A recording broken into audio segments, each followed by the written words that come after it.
Thank you very much. Let me start by congratulating you all, assuming as I do that you participated in elections, some of you, and that you are elected, and also aware that some of you have been appointed to serve as ministers in the new administration. Congratulations. And also permit me to thank the Office of the Prime Minister for inviting me to share my thoughts with you on a subject that I think is very important, not only to the federal government of Ethiopia, but to the people of Ethiopia and by extension, the continent of Africa. My presentation has been summarized in writing and will be available for your reference later. Let me start by saying that the subject of Pan-Africanism is one that remains as important today as it was, in my view, many years ago. Those of you who are familiar with the struggle for Pan-Africanism will remember its story, particularly through the activities of Africans in the diaspora.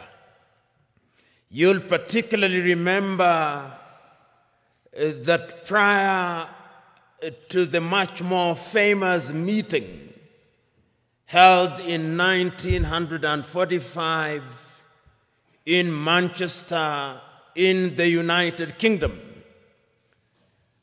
Africans in the diaspora, particularly in the Caribbean, in Trinidad and Tobago, in Jamaica, were very particular about having connection with the continent of Africa.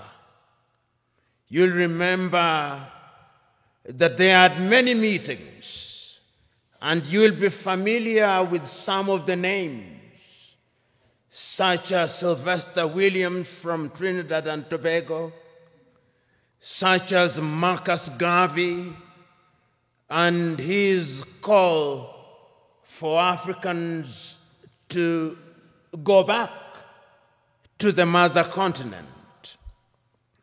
And you will also remember African Americans such as W.B.E. Du Bois, who was very active in the process of liberating the African Americans from the clutches of slavery and discrimination, and who also played a very critical part in the struggle for decolonization, culminating in the 1945 meeting, which for the first time was attended by Africans who later played a critical role in the struggle for decolonization. Of course, Ethiopia does stand out to the extent that it was never successfully colonized. There was limited occupation, and you are familiar with that history. Therefore, it is not mine to educate you on your own history, but you are familiar with it. But it must concern us, particularly at this time. And I hope during this conversation I'll be able to demonstrate why, in order for us to understand the present, we must understand the past, which will also enable us to have a glimpse on what the future holds. And one of the speeches which is seldom referred to is a speech that was delivered in the year 1906 in the month of April by a South African called Pixley Kaisaka Seme. And it is instructive that Pixley Kaisaka Seme was the first president of the African National Congress when it was founded in 1912. When Pixley Kaisaka Seme delivered that speech as a student at the University of Columbia, his title was The Regeneration of Africa. And what he was talking about at that time was an Africa that had borne the brunt of slavery and was laboring under the pain of colonization. Pixley Kaisaka Seme reminded his audience on that day that when the European powers assembled in Berlin in 1884 through to 1885, they agreed to divide Africa into spheres of influence for purposes of exploitation, so that the Germans had their share. If you remember, the Germans were present in what we now call Namibia. They were present in what we now call Benin, but was then known as Dahomey. They were present in what is now a part of Ghana, which was then the Togoland, the Volta area. The Belgians were present in Rwanda and Urundi, and they were also present in what is now the Democratic Republic of Congo. The Italians, to the extent that they could, tried to occupy Ethiopia and Eritrea, and were present in a portion of Somalia. The British were present, of course, in Uganda, in Kenya, in Nyasaland, in Rhodesia, and in Nigeria, and in many other places. The French, of course, were also present. And all these powers, even the Spaniards, were present in Equatorial Guinea, as were the Portuguese.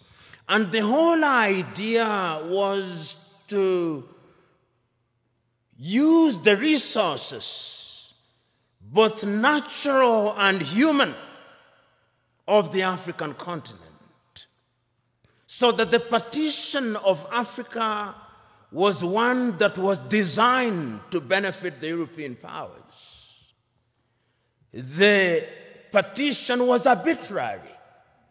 If you look at the nation states that we now have, or is it states that we now have with many nations in them, every other African country that we are talking about now is struggling to be a state. All of them, without exception. All of them. And this is what Pixley Kaisaka Seme was saying. How will we regenerate this continent? And it's instructive that he was talking at a time when the entire continent of Africa was under colonization, excluding Liberia and Ethiopia, all of them. And therefore, when in 1945, Africans were represented in Manchester, Kwame Nkrumah was present at that meeting, Marcus Garvey was present at that meeting, Jomo Kenyatta was present at that meeting, Obafemi Awolowo was present at that meeting. The drive was to decolonize Africa. And one of the things that amazes me is that at that time, these individuals did not have the internet, they did not have WhatsApp, they did not have the kind of communication that we have now. But it is amazing at how they were communicating. Even air transport was not as it is now. I was just recently reading the activities of one of the greatest Africans who, in my view, ever lived and whom many people do not know about. The great Ghanaian James Emmons Kwegyir Aggrey, normally referred to as Aggrey of Africa, and how he traveled from the United States and went to many countries in Africa, traveling by sea and talking about why Africa should be united. And that was Pan-Africanism, the Pan-African spirit at that time. Of course, we then went into the era of decolonization. And the spirit again was one which was consistent. You had people from the Caribbean participating in the struggle in that regard.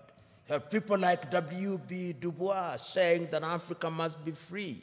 A little later, people like Martin Luther King Jr., and people like Malcolm X, talking of George Padmore, talking about how Africa should be liberated and we should work with people in the diaspora. And then the agitation was there that we must regain our independence. And famously in 1949, Ghana's Kwame Nkrumah is saying, "Seek ye first the political kingdom, and the rest will be given unto you." And I dare say that the rest has never been given to us. And even if it is coming too slowly. But it is instructive that at that time, the spirit was about the continent of Africa. We were conscious, the leaders were conscious that Africa decolonized without unity would remain weak. And of course, Africa is weak. The weakest continent on earth is this continent in which we are, our continent. So the struggle for independence was everywhere across the world, across the continent of Africa. So when on the 6th day of March, Ghana regained her independence as Ghana, it was then Gold Coast. I think the most eloquent and the most passionate warrior for Pan-Africanism was Nkrumah. He said on that day, and again later, that the independence of Ghana means nothing if the rest of Africa is not free. And he meant it. Because when Ghana regained independence in 1957, 1 year later, Guinea regained her independence. A year later, the French Sudan, or what we now call Mali, regained her independence. They signed a pact to create what they call the African Union. They thought at that time that that would be Africa in her embryonic days. And they invited Patrice Emery Lumumba in 1961, but of course Emery Lumumba was then assassinated in the month of January 1961. And he won. This is one of the things that always stands out in my mind. That Nkrumah, of all leaders at that time, was able to see that if we were not united, we would go nowhere. So in 1958, he summons a meeting in Accra, Ghana, of the then independent African countries and tells them, if we don't unite now, The neo-colonialist is going to ensure that we remain disunited and we remain small, and they are going to ensure that the neo-colonial project continues. In 1961, on the first day of January, again in Casablanca, Morocco, he tells his audience, let us unite now before each one of our leaders begins to get used to power, because power is easy to get used to. You who have been elected will know. Once you become a minister and you become used to people saluting you and opening your doors, if it happens for 1 month, you will find it very difficult if you lose your ministerial position when there is nobody to salute you and to open your doors. That is how attractive power can be. And he warned the people then. But the colonial project was alive and well, because as they were meeting in Casablanca, Morocco, there was another group that was meeting in Monrovia in Liberia. That is how Africa started splitting, creating two groups, the Casablanca group and the Monrovia group. The Casablanca group, famously, Kwame Nkrumah was there from Ghana, Gamal Abdel Nasser was there from Egypt, Ahmed Ben Bella was there from Algeria, Modibo Keita was there from Mali. They took the view, unite now. The Monrovia group, comprised of William Tubman at that time. Emperor Haile Selassie was also in the Monrovia group. Mwalimu Kambarage Nyerere was in the Monrovia group. They took the view, we want to unite, but gradually. Let it be gradual. So that when Emperor Haile Selassie of Ethiopia convenes a meeting in Addis Ababa on the 23rd through to the 25th day of May 1963, there are two groups already. The Pan-African agenda is already being watered down. There is the Casablanca group and there is the Monrovia group. And the creation of the OAU was a victory for the Monrovia group. And I want you to, there were 32 heads of states and government who met in Addis Ababa, Ethiopia on the 23rd through to the 25th day of May, the year 1963. And I want you to listen to all of those speeches, or the compilation of them. There is a compilation of them that was made in the year 2013 when we were celebrating the 50th anniversary of the Organization of African Unity. And listen to all the speeches, and I pick out a speech from the leader of Central African Republic, David Dacko. David says, Central African Republic is so small that if we are not a part of an African Union, the French will come again. And they have come again.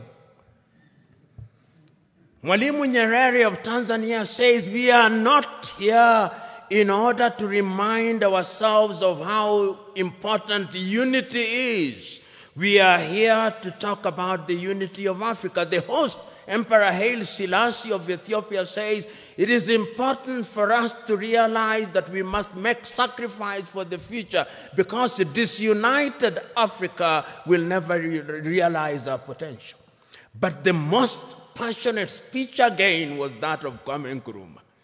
He tells them, let us not leave here without one government, without one army, without one currency, and without having chosen a capital. And I propose that the capital of the new Africa either be located in Bangui in Central African Republic, or Leopoldville, now Kinshasa, in the Democratic Republic of Congo. But I'm open to any other suggestion.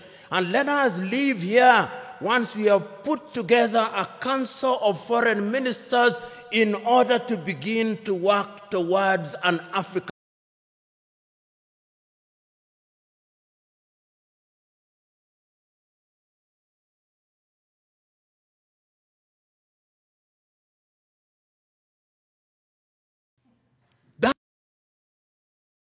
for you.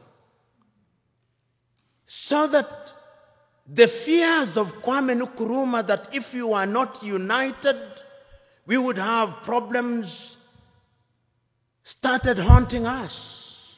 He said that if we are not united in the Pan-African spirit, what is going to happen is that the imperialists is going to control us. They are going to emphasize our ethnic differences. And they are going to ensure that we begin fighting amongst one another. And as we do so, they are going to exploit us. And they started. In January 1961, they assassinated Patrice Emery Lumumba, and Congo has never been the same again. In 1963, they assassinated Sylvanus Olympio in Togo, and Togo has never been the same again. Then there were coup d'etats. Kwame Nkrumah himself, in 1966, eliminated via coup d'etat all his writings, all his speeches banned, never to be read, never to be listened to until 1972, when Ignatius Kutu Acheampong rehabilitated him. Ahmed Ben Bella in Algeria, gone. In Nigeria, Nnamdi Azikiwe and Abubakar Tafawa Balewa, gone. In Mali, Modibo Keita, gone. In Chad, everywhere, coup d'etats. Here in Ethiopia, 1974, if I'm not wrong, coup d'etat and the emergence of the Derg regime. In East Africa, Uganda, coup d'etat, mutinies in Kenya, Uganda, Tanzania in 1971. All orchestrated because we were disunited and we were weak. The predictions of our forefathers and founding mothers that disunited we would remain weak came true. That is the history of it. So that today, when we talk about the African continent and we talk about Pan-Africanism, we must understand it in the context of that history. And you will remember that it is not as if Africa never realized or never recognized that our weakness would be in our disunity. We did. We did. Because regionally we were trying to integrate. We were in the East African community, we were creating the East African community. In South Africa, we were creating SADC. In West Africa, we were creating ECOWAS. In Central Africa, we were creating the Organization of Central African Communities. In the North, we were creating the Maghreb. Even in this region, we were converting IGAD into something in the nature of an economic community. We were creating COMESA. We were aware that Africa could only operate and operate meaningfully if we were integrated. We are not trading with one another. Intra-African trade is not anything beyond 15%, the lowest anywhere in the world. If you look at all our sectors and look at them, look at our agriculture, almost all African countries are net food importers. There is not a single African country that is in meaningful technology. Not a single African country produces a mobile phone. Yet the single most important ingredient in mobile telephony is to be found in the Democratic Republic of Congo. Not a single African country produces a car other than assembling completely knocked down kits. There is no meaningful production of pharmaceutical products in Africa. And if there was any doubt, COVID exposed it.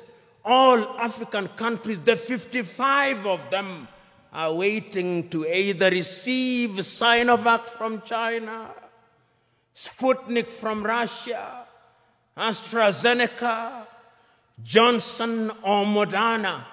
And we don't even know what they are because our bureaus of standardization don't know. If you ask the Ethiopian Bureau of Standards what they are asking us to be injected with, they do not know. Believe it is a vaccine because the Americans have said so or because the Chinese have said so. Africa is weak, so that even this magnificent edifice, I suspect, has not been erected by Ethiopian engineers. When I see the signage in Chinese, I suspect it is the Chinese. That is how weak we are. That is the reality of our mother continent. It is because we are politically weak, we are economically weak, socially we are disorganized, culturally and spiritually we are confused. That is the continent in which we are today. And the question, therefore, what would we do continentally in terms of trade? In 1980, under the Lagos Plan of Action, and some of you have been ambassadors, some of you are now serving cabinet ministers, you will grapple with this on a daily basis. Under the Lagos Plan of Action, Africa sat down in Lagos and said, we are going to improve trade amongst ourselves. 1980, Lagos Plan of Action. Did we do it? No, we did not do it. We did not do it because the European Union was instead engaging us under the African Caribbean, the Lomé Convention of 1975, or the Cotonou Convention of 2000. Africa remains the only continent which is described as Anglophone. In Kenya or Uganda, where possibly only 20% speak the English language, we are Anglophone.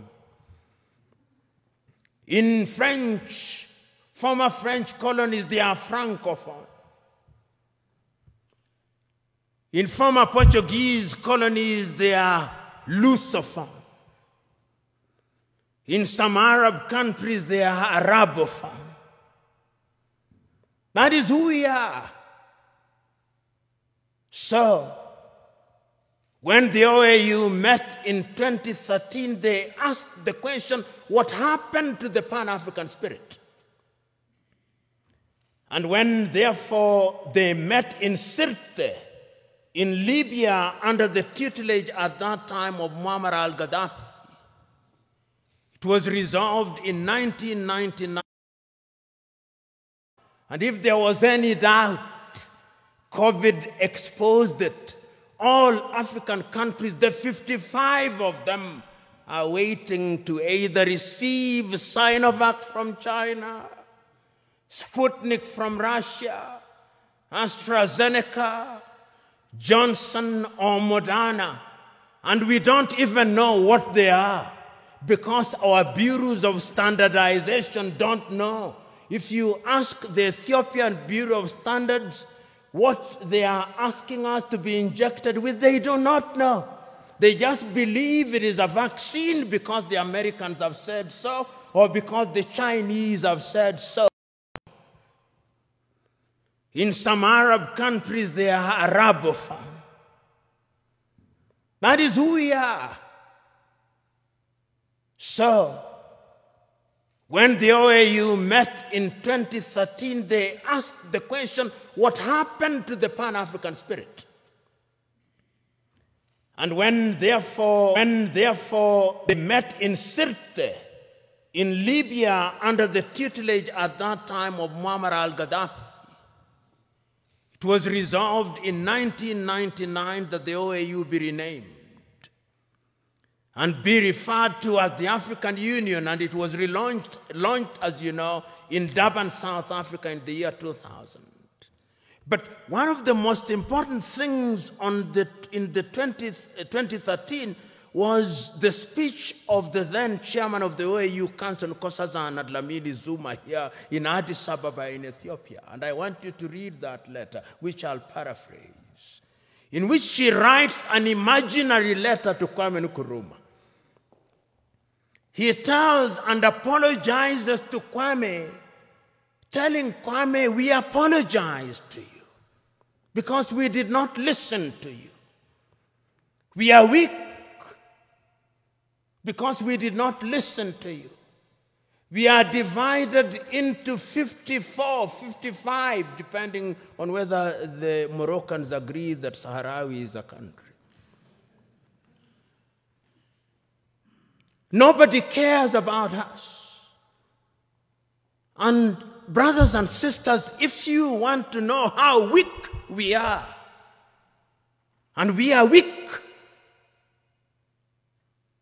look at how we are treated. Last month,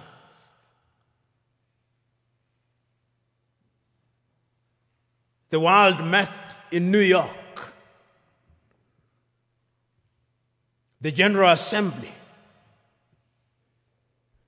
When African heads of states and government are speaking, the hall is empty. Nobody bothers because they are saying nothing. And even if they are saying something, it is something that can be ignored. Compare when an African head of state and government is speaking and when the Prime Minister of Little Israel is speaking. They will listen because we are weak and disunited.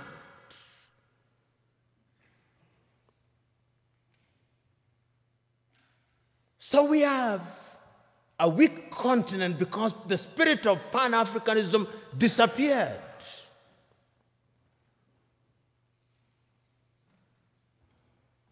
So the question that we can ask, what is the state of Pan-Africanism as we speak today? The African Union, which is weak, says the right things and does the wrong things 9 out of 10 times.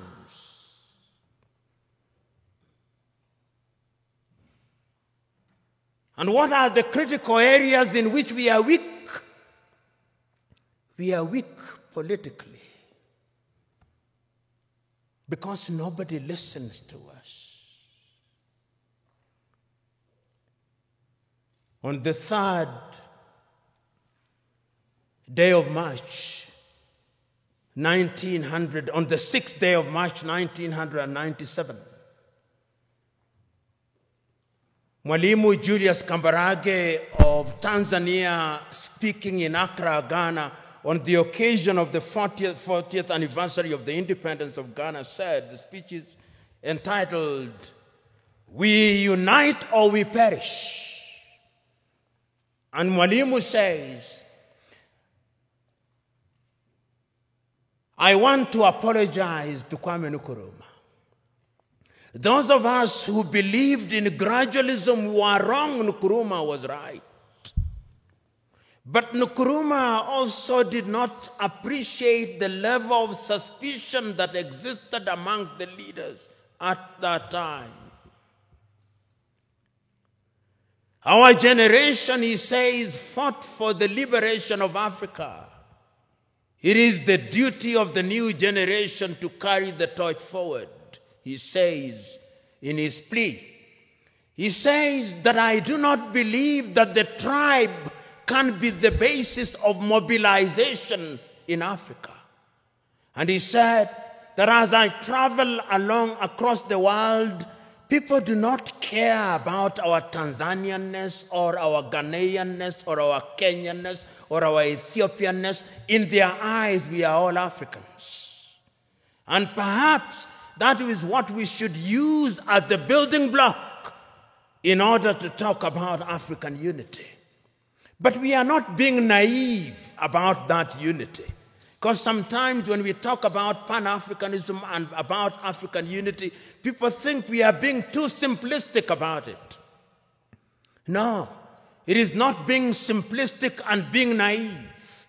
It is recognizing that as long as we remain the way we are, then Africa in the next 25 years will be recolonized. You know, what is the state of Africa as I speak now? What is the state of your continent as we speak now? Because of our disunity. Because when we are disunited, then it is good for Europe and America. And China progressively. Look at the state of your continent as I speak. Conflicts of one kind or another. I'll name the countries just for you to know how bad it is, because that is how it is. Go to northern Mozambique. The gas that is there cannot be produced because there is conflict. Northern Mozambique. Go to Somalia. Conflict. Here in your motherland, conflict. Go to South Sudan, conflict. Go to Sudan, conflict. Go to Libya, conflict. Go to Central African Republic, conflict. Go to the Democratic Republic of Congo, conflict. Go to Burkina Faso, conflict.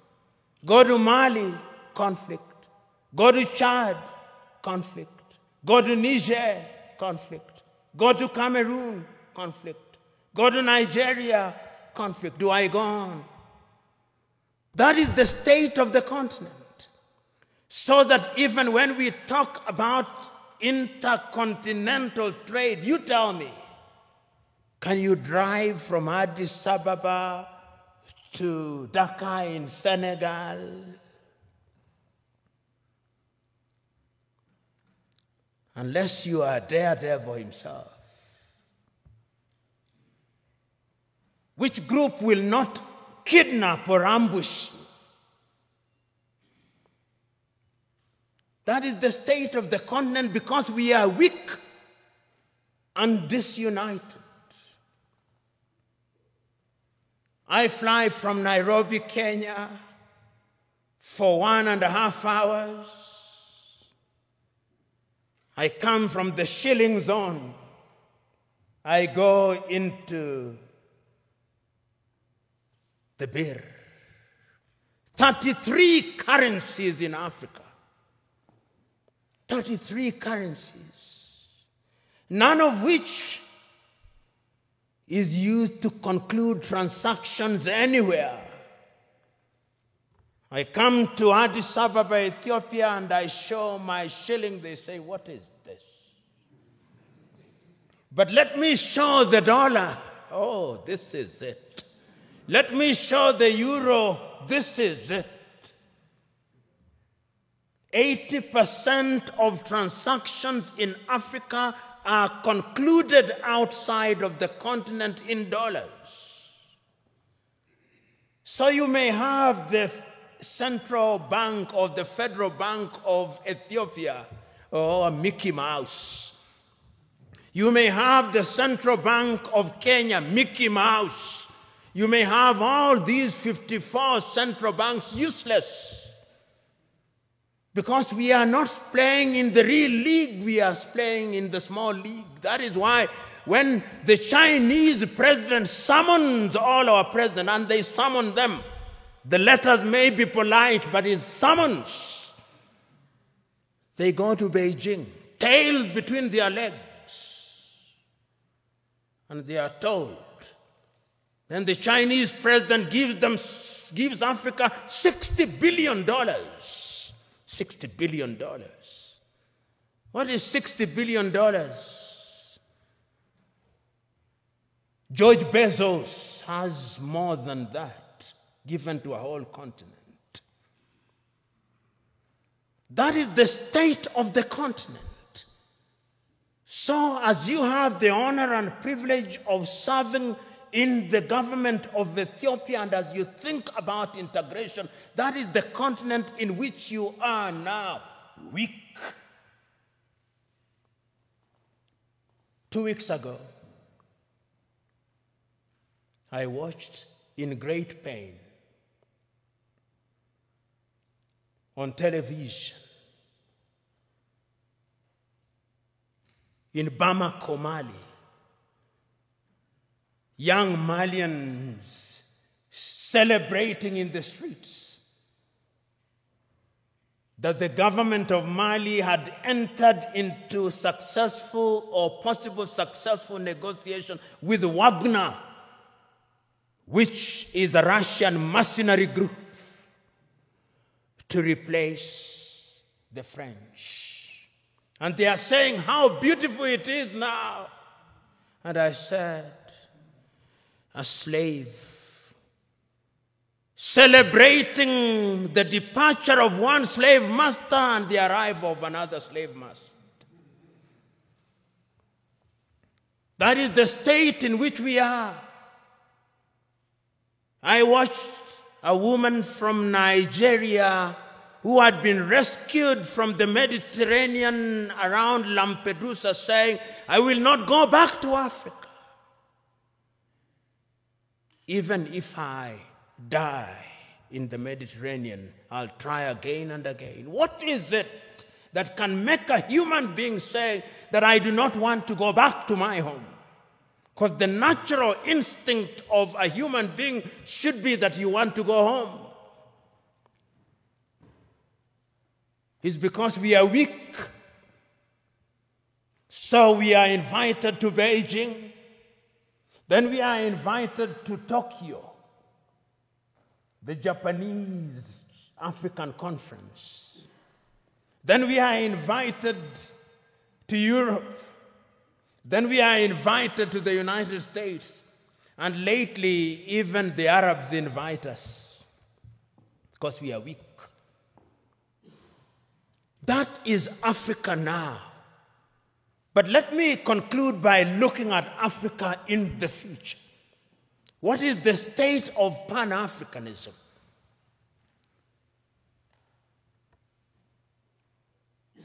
Africa finds herself in a very difficult situation. What Nkrumah feared. Today, many African leaders have gotten used to the trappings of power.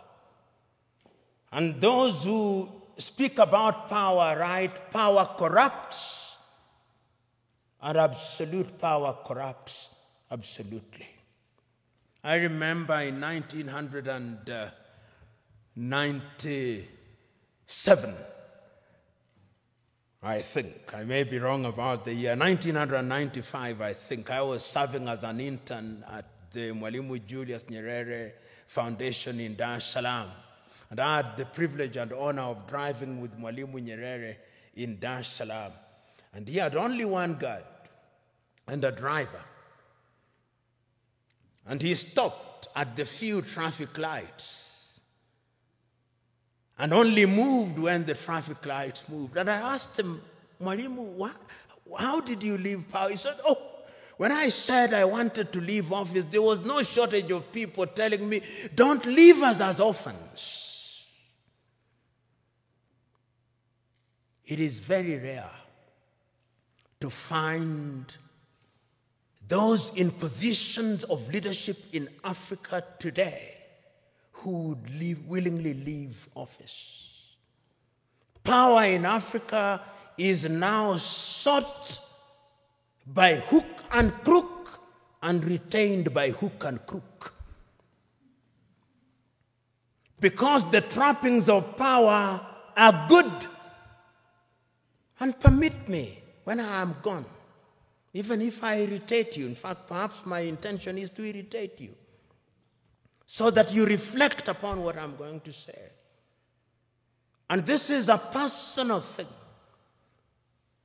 I'll give you an example. When I was appointed as the director of the Anti-Corruption Commission, I drove in the morning in my car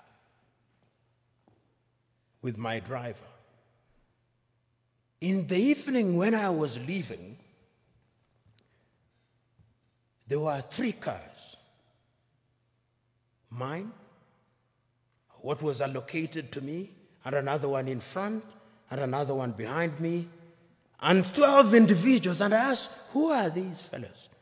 They said, these are your security. I said, I don't need my security. I don't need 2 cars, I only need 1 car. Because this thing you call security, this is spectacle. And throughout the period that I served, I had only 1 security and 1 car. And I say this because it is in the nature of power to make you use the things that you don't need. And once you get used to them, then without them, you feel empty and lonely.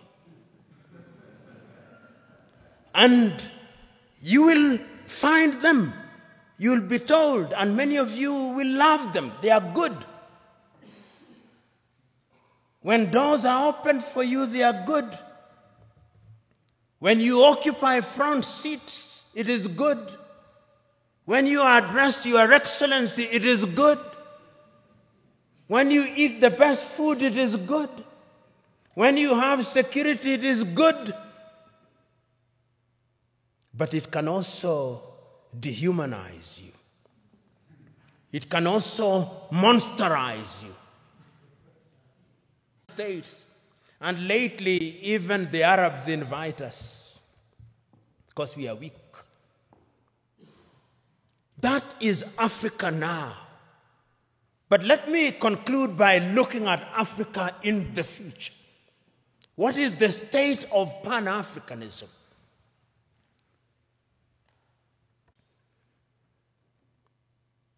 It is very rare to find those in positions of leadership in Africa today who would willingly leave office.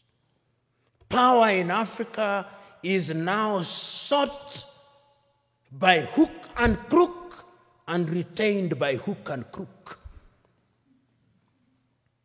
Because the trappings of power are good. And permit me, when I am gone, even if I irritate you, in fact, perhaps my intention is to irritate you, so that you reflect upon what I'm going to say. And this is a personal thing. I'll give you an example. When I was appointed as the director of the Anti-Corruption Commission, I drove in the morning in my car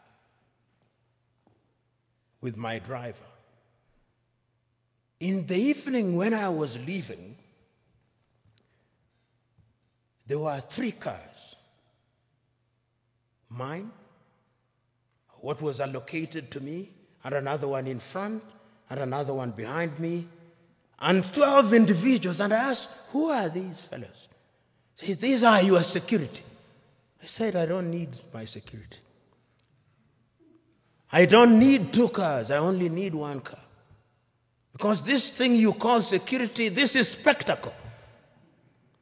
And throughout the period that I served, I had only 1 security and 1 car. And I say this because it is in the nature of power to make you use the things that you don't need. And once you get used to them, then without them, you feel empty and lonely. And you will find them. You'll be told, and many of you will love them. They are good. When doors are opened for you, they are good. When you occupy front seats, it is good. When you are addressed, Your Excellency, it is good. When you eat the best food, it is good. When you have security, it is good. But it can also dehumanize you.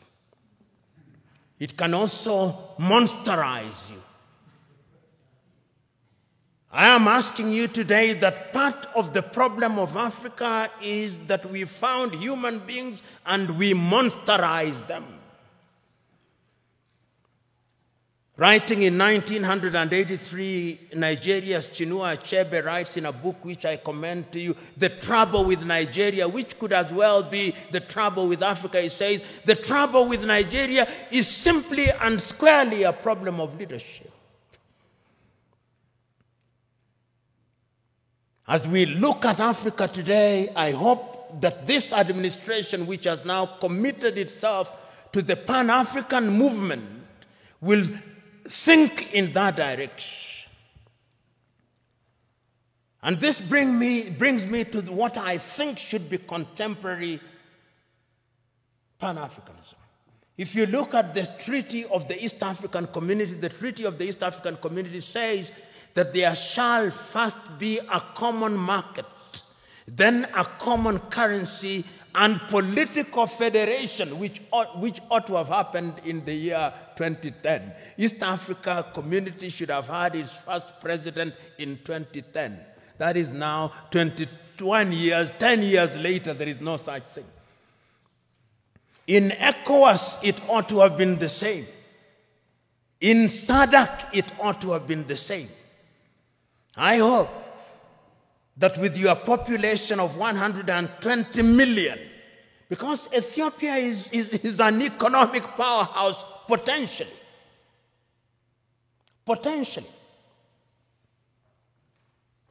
You know, Pan-Africanism, the new Pan-Africanism must have an economic component of it. That is how I understand Africa Agenda 2063. Africa Agenda 2063 says that by the year 2063, Africa will have pulled up her people into a middle-level economy on 7 pillars, economically, politically, and otherwise.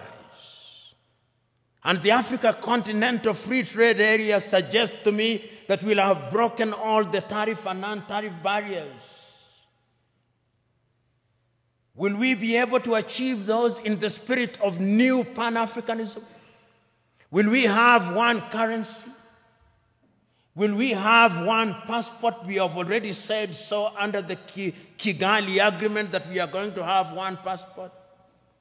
Will we have one telephone code?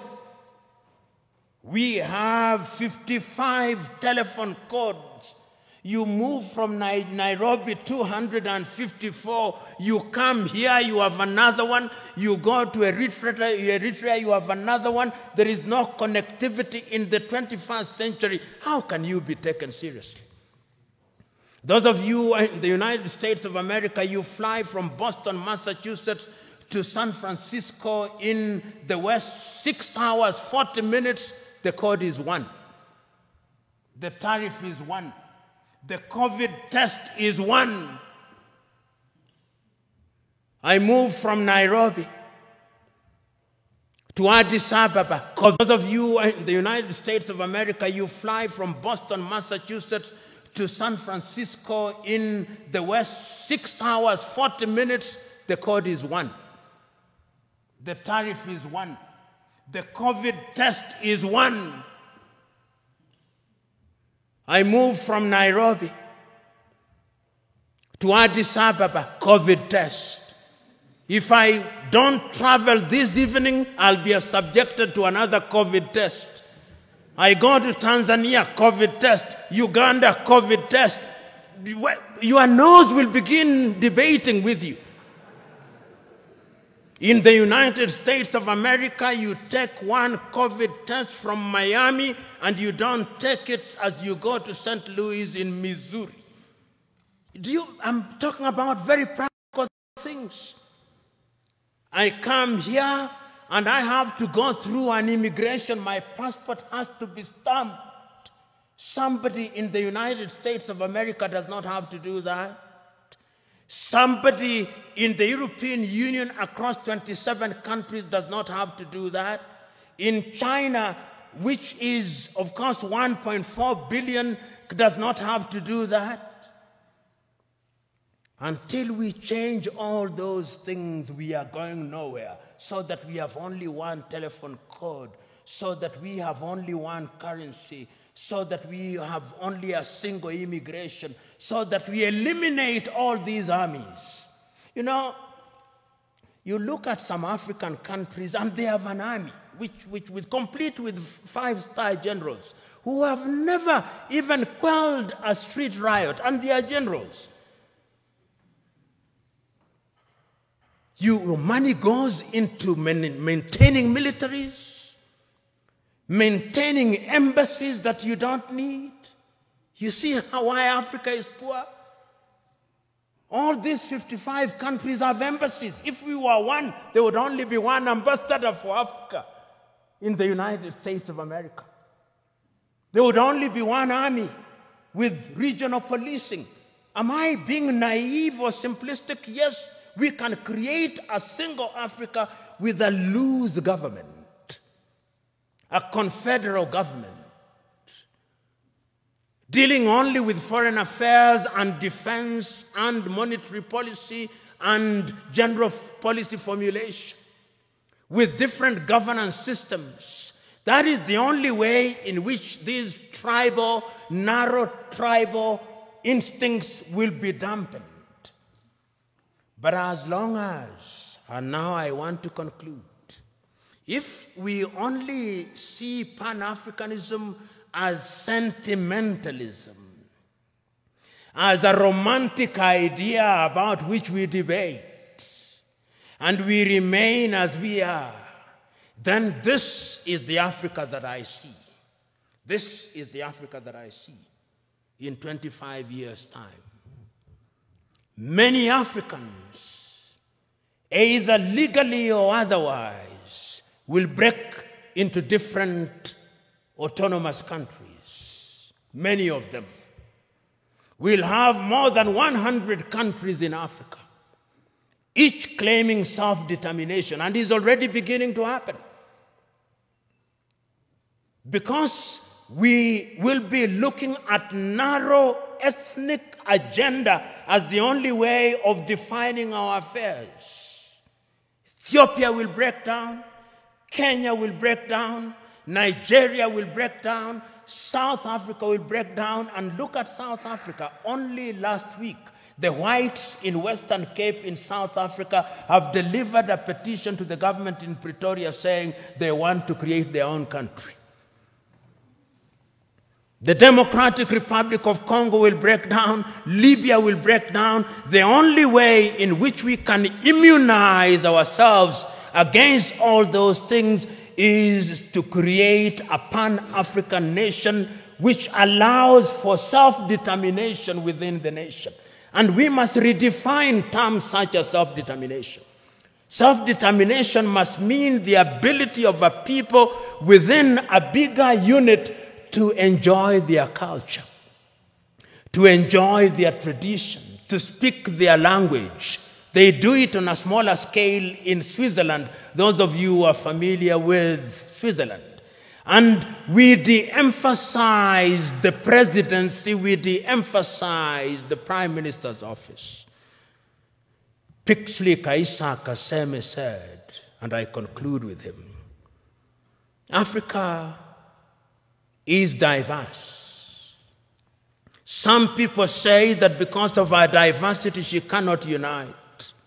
She can. Because unity in diversity is possible if we understand what human beings need. In the nature of things, human beings need security. In the nature of things, human beings need food. Human beings need medical services. They need infrastructure. If you have a government that allows that, he said, then it reminds me of the piano. If you press the black button of the piano, it produces some sound. If you press the white one, it produces some sound. But if you press both the black and the white, it produces melodious music. And I think that the new Pan-Africanism must look to that. And you who have the honor and privilege of thinking and working in government, it is your duty to start that journey. It is not going to be easy, but it is an intergenerational journey. Play your part, for it can be done, and it must be done.